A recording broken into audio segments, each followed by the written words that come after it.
राज नैना को कुशल को सुनाओ कि जैसे बिरलहरा को मेरे राज नैना को जनता कैसा है उसका समाचार सुनाओ।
कुशल सुनाओ।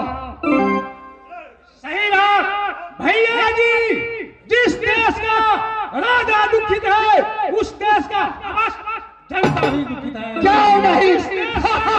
जनता सुखित है उस देश का राजा ही सुखित है।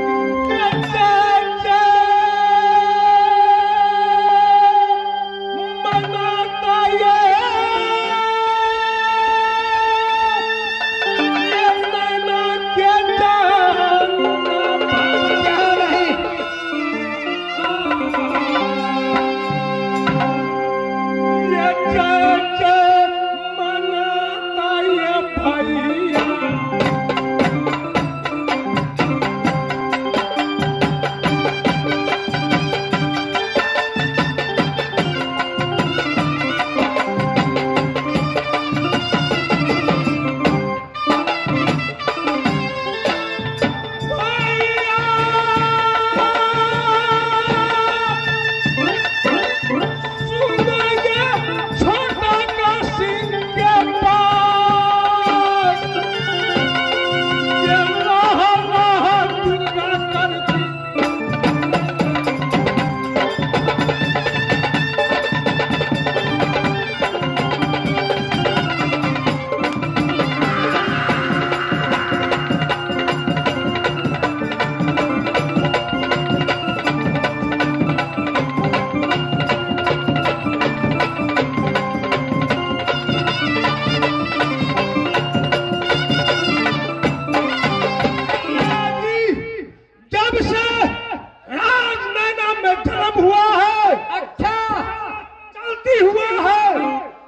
जय जय मनाता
क्यों नहीं है?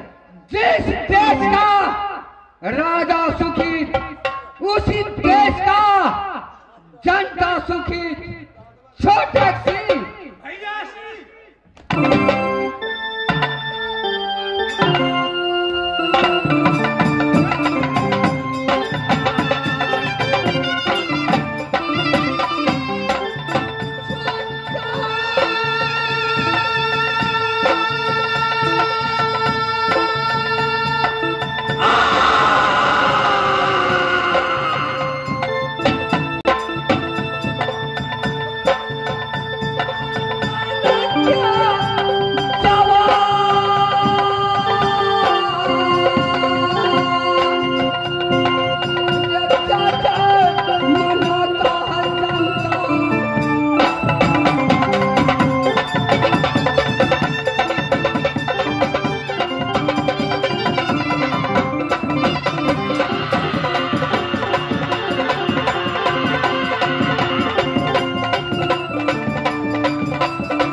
इस समय दुनिया वालों क्षत्रियों, क्योंकि नायना को नाम सुनता ही काट काट काट इस समय, क्योंकि हर किला को छत्री राज नायना को भय से कांपता है। जय हो, जय हो, बहादुर। इस समय तुम ड्यूटी का बजाओ। मैं जा रहा हूं कहाँ? बड़े भैया को दरबार में। चले महाराज। क्योंकि बड़े भैया गया है इंद्रलोक में। वो पुजारी है इंद्र बाबा के। वे मांगने पर दान दिया इंद्रपुर में या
ठीक है मैडम, आप लाइए, हम भी पीछे से आ रहे हैं।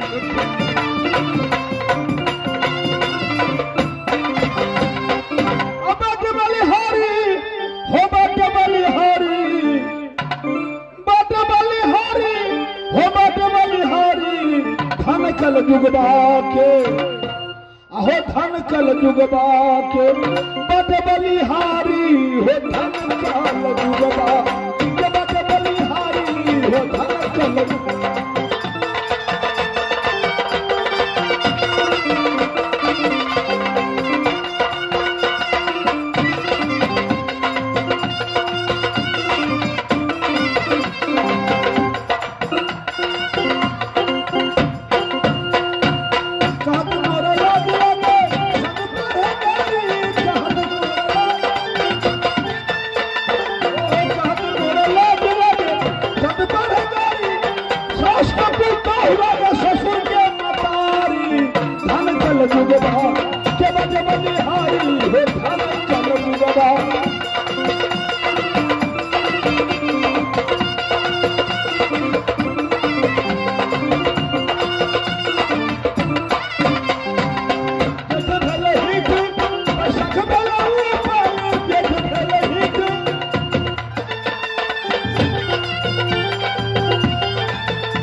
बापो भेलो चमारे, धिया पूजा भेलो चमारे, अहाँ भगली मंडल, देवान जदियो नुरला, बाबू भगली मंडल, बेटा भगली चमार। आज देख भेलो हिट, बैसाख भेलो ऊपर, देख भेलो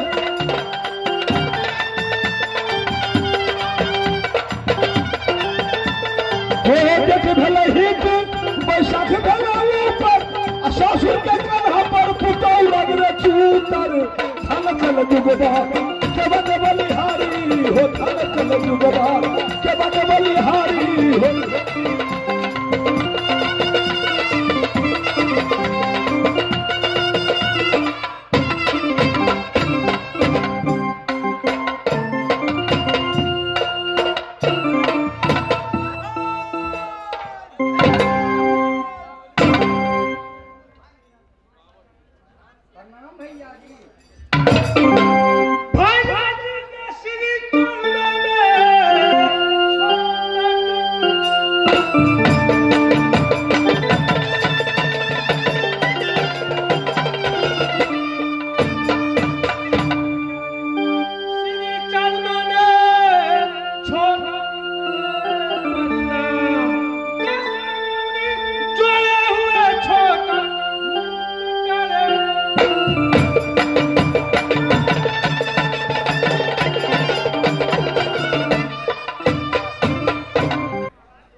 बोलते हो क्यों नहीं?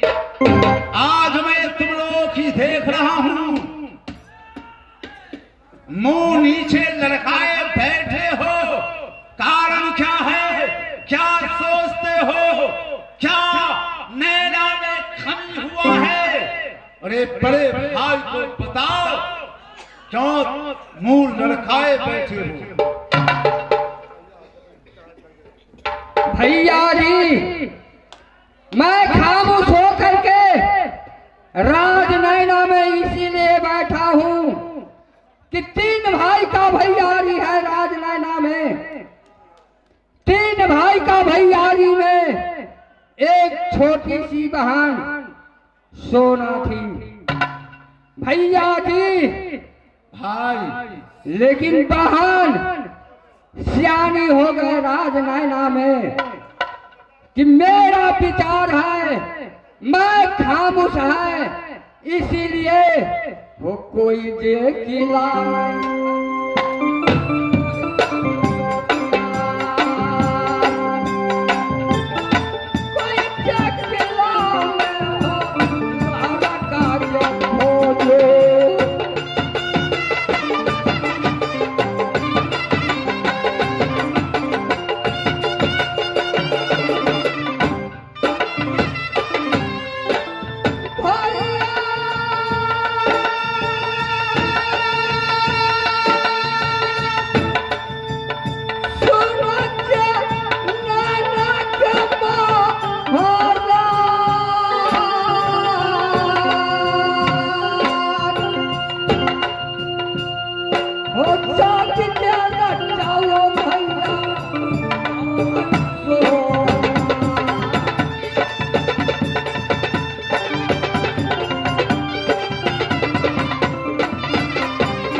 पहन सोना के।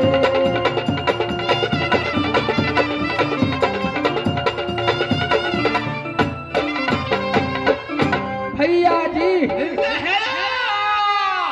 तुम बोलते हो, क्या तुम कह रहे हो? तुम नहीं जानते हो, जब तक मेरा प्रण नैना में पूरा नहीं होगा, तब तक पहन सोना की नैना से डोली नहीं उठेगी, न शादी होगा। भैया जी आपका प्रण कौन सा है, से आप प्रण रख दिया, जरा कह करके सुनाइएगा भैया जी। अरे प्रण जब तुम सुनना चाहते हो तो सुन लो। जैसे जनकपुर में जनक महाराज धनुष जग किए हुआ था, धनुष रखा था। अच्छा। जो वीर धनुष पर बाण चढ़ाएगा, धनुष तोड़ेगा, उसी को साथ सीता को सुंदर रचाया जाएगा। अच्छा। उन्हीं को डोली जनकपुर से सजा दिया जाएगा। भैया जी ये प्रण है नैना में, प्रण पूरा जिस दिन होगा उस दिन सोना की डोली नैना से जाएगी, नहीं तो बुद्धि होके क्यों नहीं रह जाएगी, शादी नहीं होगा। भैया जी तो आपका प्रण कौन सा है? अरे प्रण सुनना चाहते हो तो सुन लो, प्रण सुन लो। रे अंबर सिंदूर द्वापत कंगना, वो पटना से लाए पट चीर, रे नल कट काठ के फूल बने हैं, वहाँ पर हाथी घोड़ा तय तलवार, रे सवार कथा के छोटी कुइया है, वहाँ के रकत से तय भरवाए, रे पाला दुल्हा झूले मरवा पर, अगुआ खाए फटहा की मार, रे जो फिर सब काटे सरसुआ चंद्र के, रे वाके चिटोली नैना से दे सजा, रे जो फिर काटे न सारे, रे वाके चंद्र को।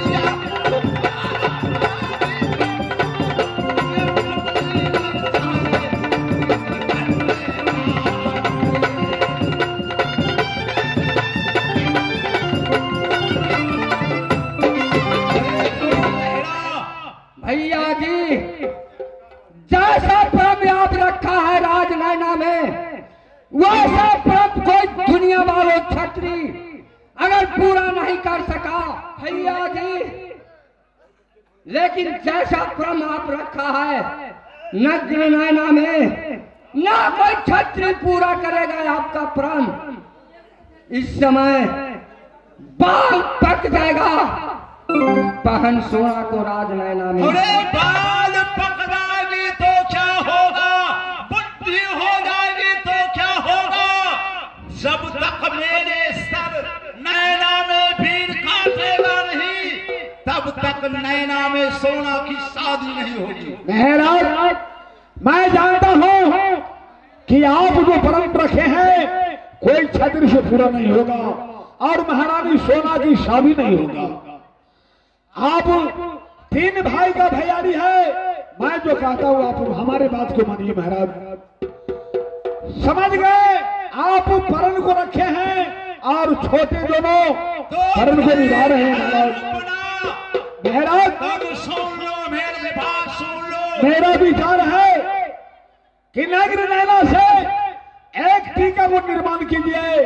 टीका लेकर हर किला में जाऊंगा, जो वीर इस वर्ण को स्वीकार करेगा मैं इस पर टीका चढ़ा दूंगा, अगर स्वीकार नहीं किया तो वापस लेकर नैना में आ जाऊंगा।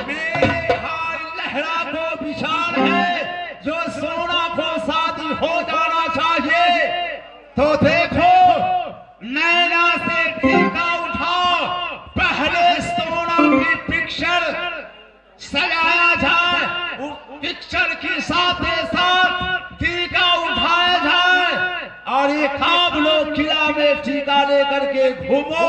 जो वीर टीका गछ लेगा चढ़ के नैना में आएगा शादी के लिए। क्यों नहीं? लेकिन कान खोल के सुन लो, हर किला में टीका घूमेगा, टीका जाएगा, लेकिन एक किला में टीका नहीं जाएगा। एक कौन सा किला है जो टीका लेकर के नहीं जाऊंगा? तुम तो जानते हो नगर मोहब्बा, नगर मोहब्बा में उदल छतरी नहीं है, यह मुसलमान घर के पोसा पाला है, यह मुसलमान हाफ बन गया है, उनके किला में टीका नहीं जाना चाहिए। ठीक है महाराज, आप जो कहे आपकी आज्ञा तो पालन करूंगा, हर किला में टीका लेकर के जाऊंगा, मगर राज मोहब्बा में टीका लेकर के नहीं जाऊंगा। जा सकते हो, लेकिन कान खोल के सुन लो, मेरे बहन बहुत दुलारी है, प्यारी है, जाओ पिक्चर अच्छे ढंग से सजा लेना, नहीं महाराज, टीका के साथ रख लेना, पहले पिक्चर दिखाना, इसके बाद टीका को चर्चा करना। क्यों नहीं महाराज? इसके बाद प्रण को चर्चा करना। तो मैं टीका लेकर के जा रहा हूँ। जाओ टीका लेकर के जाओ। ठीक है, ये बात मेरा भी मंजूर है। जाओ राज नैना से टीका उठाओ। आप जा सकते हैं महाराज। अरे घूसता घर में, अब घूसता घर में, घूसता सार के बेटा ये धूल पीटे लगे कत गल बेगा पिपरानी में सब भात खेले से बहान जो निकाल दे। अरे घूसता घर में, अब घूसता घर में, बाहर बेटा, बाहर बेटा, आए तो हम नीमन कर भी तो 12 साल, अब अनिया कर भी 12 बेटा, हम लोग कह तोरा 12 बेटा, 12 बेटा कभी कर। अरे घूसता घर में, अब घूसता घर में, घूसता, अरे हरियम चला बारा भरता घर में घूसता, हरियम चला बारा भरता घर में घूसता, घूसता घर में, घूसता घर में, घूसता, घूसता घर में, घूसता घर में, घूसता, हरियन सलाबा रभता घर में घूसता, आई हरियन सलाबा रभता घर में घूसता।